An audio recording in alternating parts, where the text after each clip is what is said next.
Welcome to The Explainer. Today we're unpacking LTV dynamics, risk control, and securities-based lending. Let's get right into it. Okay, let's dive into this. Have you ever wondered how the ultra-wealthy use their portfolios to unlock literally millions in cash, all without selling off a single underlying asset? Well, it all comes down to securities-based lending.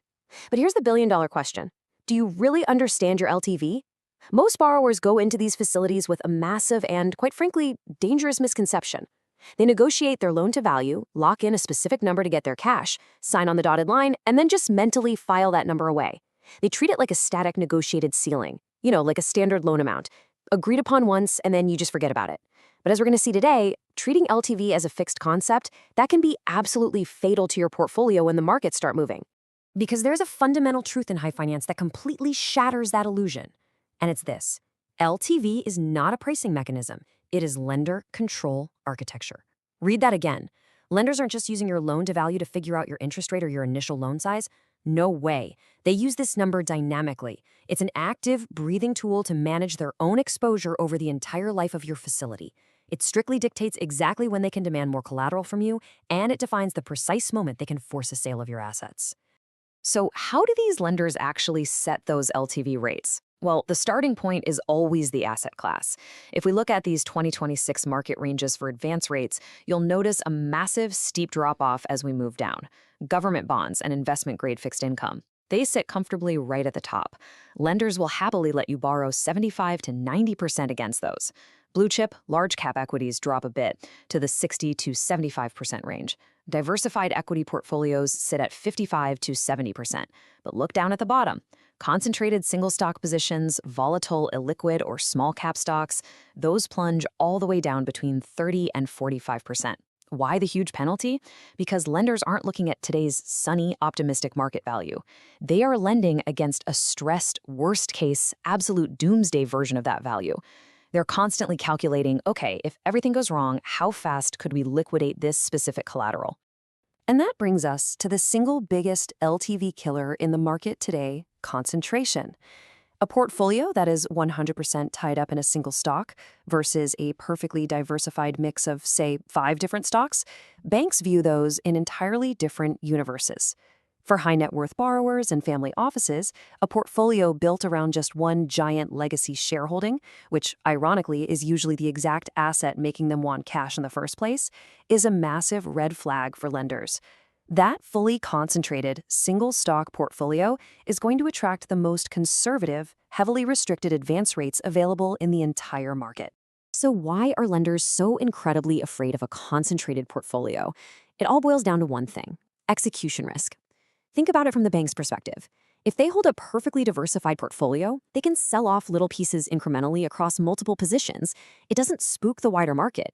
But if they're forced to enforce on a single massive block of tech stock, they've got a huge problem on their hands. They can't just dump a mountain of shares all at once without absolutely tanking the share price in the process. And that price drop, that direct erosion of recovery value, is exactly what execution risk is. It eats right into the cash the lender is relying on, which is exactly why they slap such incredibly harsh haircuts on concentrated positions. In fact, to manage that specific risk, lenders typically draw a hard line in the sand, capping any single security at just 20 to 30% of the total collateral value. If your favorite stock creeps up above that 30% mark, you've got a problem. But here's a little workaround for borrowers who really understand the game. By proactively introducing other diversifying assets into your collateral pool, even if those new securities aren't generating massive returns, you can magically improve your opening terms. It's like watering down a really strong drink. By simply diluting that concentration, you lower the lender's risk profile, and boom, you get yourself a much better opening advance rate. Now, what's really interesting about this is the core secret of securities-based lending that so many people completely miss. SBL lenders don't just use one LTV number. They actually operate with 2 completely different thresholds. First up, you have the initial lending value, or ILV. This is your advance rate at drawdown. It's the number you sit at the table and negotiate, the one printed right there on the term sheet. It's the borrower's focus, the negotiated illusion, really. But lurking beneath that is the maintenance lending value, the MLV. This is a lower contractual threshold set below your ILV. It is the lender's hidden trapdoor, and make no mistake, this is the number that actually controls your facility. Let me break down the math here to show you just how incredibly thin that trapdoor really is. Imagine you've got a £10 million portfolio. You agree to an ILV of 50%, which means you borrow £5 million, right? Great. But deep in your contract, the MLV is set at 65% of the outstanding loan-to-collateral value. So if your total portfolio value drops to roughly £7.69 million, you instantly breach that MLV threshold. Now, to put that into perspective, that represents just a 23% market decline from your origination value. And a 23% drop in a concentrated position. That is not some rare, once-in-a-century doomsday stress scenario. That's a perfectly normal market correction that could literally happen in a matter of weeks. That 23% is the actual razor-thin buffer standing between you and disaster. And what exactly happens the second that 23% buffer is breached? Bam, you get hit with a collateral top-up notice. And you generally only have 2 to 5 business days to respond. Your options? You either dump a bunch of unencumbered cash into the account, pledge more assets, or immediately pay down the loan balance. And it is absolutely vital to understand this. There is 0 grace period here, none. You can't just call up your private banker, take them to lunch, and ask for a few weeks to let the market bounce back. The trigger is entirely contractual, totally automatic, and absolutely unforgiving. But wait, because the danger escalates into an even more intense situation. Buried deep in those standard collateral clauses is a truly terrifying reality. Lenders actually reserve the right to unilaterally revise your lending values during periods of market stress. Yeah, you heard that right. That advance rate you painstakingly negotiated 6 months ago, the lender can just change it, entirely without your consent, in direct response to high market volatility. These aren't friendly case-by-case negotiations. These are standard policies dictated by internal bank risk committees, and they get deployed exactly when the market is crashing and you are at your absolute most vulnerable. Let's look at a real-world autopsy to see exactly how this ticking clock thriller actually plays out.